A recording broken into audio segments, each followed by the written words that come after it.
देखो ध्यान से सुनना। हाँ जी, नया टॉपिक। तो अभी तक तो हम ईएमएफ निकालना और नस्ट इक्वेशन से रिलेटेड कर रहे थे।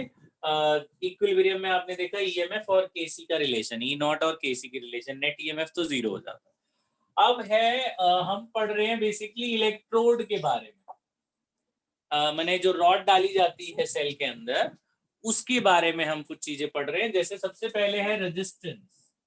आपको बताया, आपने इलेक्ट्रिसिटी में भी पढ़ा है कि भाई जो इलेक्ट्रोलाइट होता है वो भी कुछ रेजिस्टेंस ऑफर करता है। तो इलेक्ट्रोलाइट जितना रेजिस्टेंस ऑफर करता है उसे हम इंटरनल रेजिस्टेंस कहते हैं। तो ये बेसिकली वही है, इंटरनल रेजिस्टेंस। तो इलेक्ट्रोलाइट का सपोज रेजिस्टेंस आपका R equals to rho l upon a से भी निकाला जा सकता है। रो रेजिस्टिविटी हुई उस रॉड की, एल लेंथ हुआ उस रॉड का, और ए एरिया हुआ जो इलेक्ट्रोड डाला जाता है। अच्छा, इसमें एक चीज कांस्टेंट रहती है, उसे हम कहते हैं सेल कांस्टेंट। इसे हम कहते हैं सेल कांस्टेंट। उसको हम लोग जी स्टार से डिनोट करते हैं। This L by A, length upon area जो है, उसे हम लोग सेल कांस्टेंट कहते हैं, उसे जी स्टार से डिनोट करते हैं। और थर्ड आपको पता है कंडक्टेंस के बारे में, ये तो हम करंट इलेक्ट्रिसिटी में कर चुके हैं। कंडक्टेंस को जी से डिनोट करते हैं, दैट इज 1 अपॉन रेजिस्टेंस। और फोर्थ आपको पता है कंडक्टिविटी के बारे में। कंडक्टिविटी के से डिनोट करेंगे, स्मॉल के से कापा कहते हैं। कंडक्टिविटी इज 1 अपॉन रेजिस्टिविटी, ये भी आपको पता है। अच्छा, कंडक्टिविटी के बाद एक नया टॉपिक है, फिफ्थ टॉपिक, उसे हम कहते हैं मोलर कंडक्टिविटी। इसकी मैं डेफिनेशन आपको अभी लिखवा दूंगा। मोलर कंडक्टिविटी को ऐसे डिनोट करते हैं, ये आधा डेल, जैसे पूरा भर दिया तो डेल्टा हो गया, और इसमें पूरा नहीं भरते इसे डेल कहते हैं। ऐसे बन के नीचे एम लगा देते हैं, इसे मोलर कंडक्टिविटी कहते हैं। मोलर कंडक्टिविटी का मतलब हुआ कि हर एक मोलर इलेक्ट्रोलाइट में, हर एक मोल पर लीटर इलेक्ट्रोलाइट में कितनी कंडक्टिविटी है, कितने आयंस हैं जो उसकी कंडक्टिविटी में हेल्प करते हैं। तो conductivity per unit molarity, conductivity per unit molarity into 1000, into 1000 इसलिए क्योंकि वो एमएल में होता है, उसको लीटर में बदलते हैं ना वॉल्यूम को, तो इसलिए ऊपर आ जाता है वो 1000। So k by c upon k upon c into 1000 is called molar conductivity. That is conductivity per unit molarity, हर एक मोल में कितनी कंडक्टिविटी है, उसे हम लोग मोलर कंडक्टिविटी कहते हैं।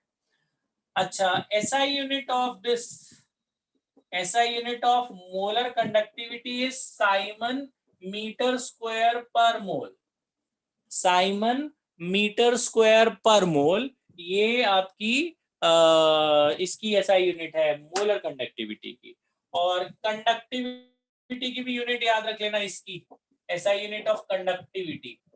SI unit of conductivity siemens metre square, या सेंटीमीटर में भी ले सकते हैं, लेकिन क्योंकि SI यूनिट तो मीटर है, S का मतलब साइमन, एस का यूनिट होता है साइमन, ठीक है। अच्छा, एस का फुल फॉर्म। फिर उसके बाद मोलर कंडक्टिविटी के बाद एक और कंसेप्ट आता है, उसे हम कहते हैं Kohlrausch law. Kohlrausch law, Kohlrausch ने बताया कि यहाँ पे आप दो लाइन छोड़ेंगे, कोलरॉश के नीचे और मोलर के नीचे भी दो लाइनें, वो मैं लिखवाऊंगा। कोलरॉश ने बोला कि अगर एक ऐसा सॉल्यूशन, एक ऐसा इलेक्ट्रोलाइट जिसमें बहुत सारा पानी डाल दिया जाए, बहुत ज्यादा लिक्विड डाल दिया जाए, माने the conductivity of a solution, the molar conductivity of a solution at infinite dilution, माने बहुत ज्यादा पानी डाल दिया जाए, तो उस केस में हम ये वाले फॉर्मूले से मोलर कंडक्टिविटी नहीं निकाल सकते। माने डाइल्यूशन बहुत ज्यादा हो, पानी का अमाउंट बहुत ज्यादा हो, तब हम मोलर कंडक्टिविटी कैसे निकालते हैं, उसका नाम उसने दिया limiting molar conductivity. Limiting molar conductivity या molar conductivity at infinite dilution, उसको ऐसे डिनोट करते हैं, डेल एम के ऊपर ऐसे जीरो लगा देते हैं। इसका मतलब है कि पानी बहुत ज्यादा है और इलेक्ट्रोलाइट कम है, माने सोल्यूट कम है, सॉल्वेंट बहुत ज्यादा है। तो उस केस में उसने बोला अगर किसी का निकालना है तो वो लिमिटिंग मोलर कंडक्टिविटी इस फॉर्मूले से नहीं निकालना, तो उसने एक लॉ दिया।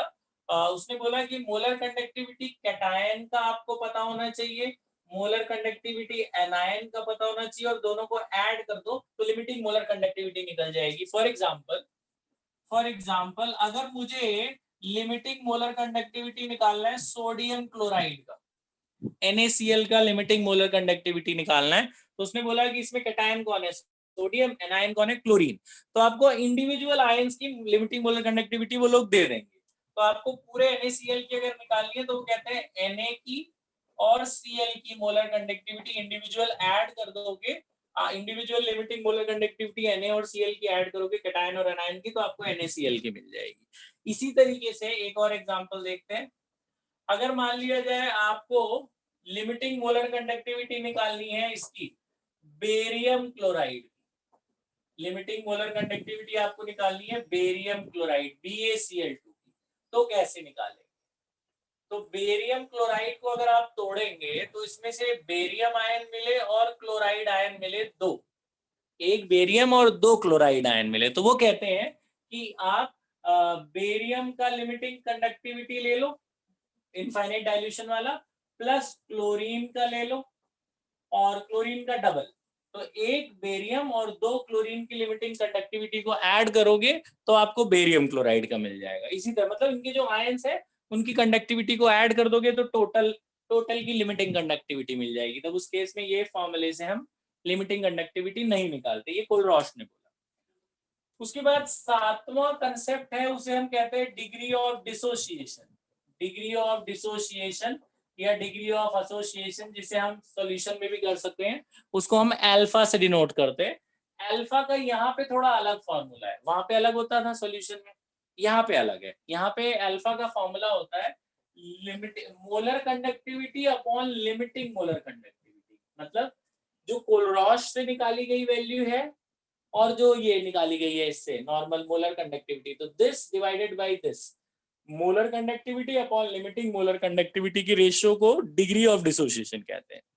न्यूमेरिकल करेंगे तो आपको समझ में आएगा, ये सब फॉर्मूलेज है। लास्ट फॉर्मूला है dissociation constant. Dissociation constant, dissociation constant को हम लोग Kc से डिनोट करते हैं, वही सेम। तो डिसोसिएशन कांस्टेंट आपको पता है, same formula C alpha square upon 1 minus alpha, जो हमने सॉल्यूशन में भी करा था, सारा कुछ वही सेम फॉर्मूला है। तो ये आपने देखा, कोई इसमें कुछ नई चीज नहीं है। रेजिस्टेंस आपको पता है रो एल अपॉन ए होता है, लेंथ अपॉन एरिया को सेल कांस्टेंट कहते हैं, जो through out the electrode constant रहता है। Conductance is reciprocal of resistance, conductivity is reciprocal of resistivity, SI unit Simon per metre square इसकी कंडक्टिविटी की। अच्छा, और मोलर कंडक्टिविटी का मतलब हर एक मोलैरिटी में कितनी कंडक्टिविटी है, वो उसकी मोलर कंडक्टिविटी कहलाती है। लेकिन फिर अगले आए कोलरॉश। कोलरॉश ने बोला अगर उसमें डाइल्यूशन बहुत ज्यादा बढ़ा दिया जाए, मतलब पानी का अमाउंट बहुत बढ़ा दिया जाए, तब उस केस में जब हम मोलर कंडक्टिविटी निकालते हैं तो आप इस फॉर्मूले का इस्तेमाल नहीं करेंगे। तब आप क्या करेंगे, उनके इंडिविजुअल आयंस को ऐड कर देंगे, जो उनका इंडिविजुअल इलेक्ट्रोलाइट की वैल्यूज हैं आयंस की, उनको ऐड कर देंगे, तो आपको ये मिल जाएगा, मोलर कंडक्टिविटी मिल जाएगी इनफाइनाइट वाली, इनफाइनाइट डाइल्यूशन वाली। अच्छा, इसकी यूनिट को आप ऐसे भी डिराइव कर सकते हो, जैसे कंडक्टिविटी की यूनिट यहाँ से निकालनी है, कंडक्टिविटी आप यहाँ से डिराइव कर सकते हो रो की यूनिट लगा के। देखो रेजिस्टेंस क्या होता है, ओम, और ये हो गया metre square upon metre, 1 metre cut जाएगा, तो ये रेजिस्टिविटी की यूनिट होगी। इसका उल्टा कर दे, इसका उल्टा कर दे तो 1 अपॉन ओम मीटर या ओम इनवर्स मीटर इनवर्स, इसकी यूनिट ऐसे भी हो सकती है, ओम इनवर्स मीटर इनवर्स, ठीक है ना। अच्छा, 1 अपॉन जो ओम होता है, ये जो 1 अपॉन ओम है यानी कि कंडक्टेंस, इसको ये लोग, जैसे मैं इसको लिखूं 1 अपॉन ओम और साथ में metre inverse, so this 1 upon ohm is also called Simon. 1 upon ohm is also called Simon. तो साइमन पर मीटर भी हम इसकी यूनिट को कह सकते हैं, कंडक्टिविटी की unit ohm inverse metre inverse, या साइमन पर मीटर भी हम लोग कंडक्टिविटी की यूनिट को बोलते हैं।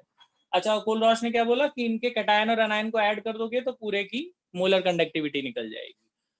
और डिग्री ऑफ डिसोसिएशन आपको पता है, डिग्री ऑफ डिसोसिएशन मतलब कितना आयन टूटता है।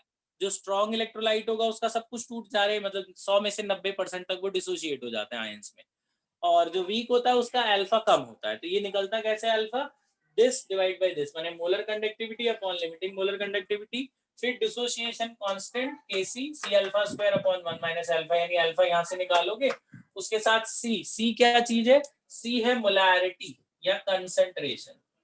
C क्या है, कंसंट्रेशन या मोलैरिटी, ऐसा यूनिट आपको पता है, मोल पर लीटर।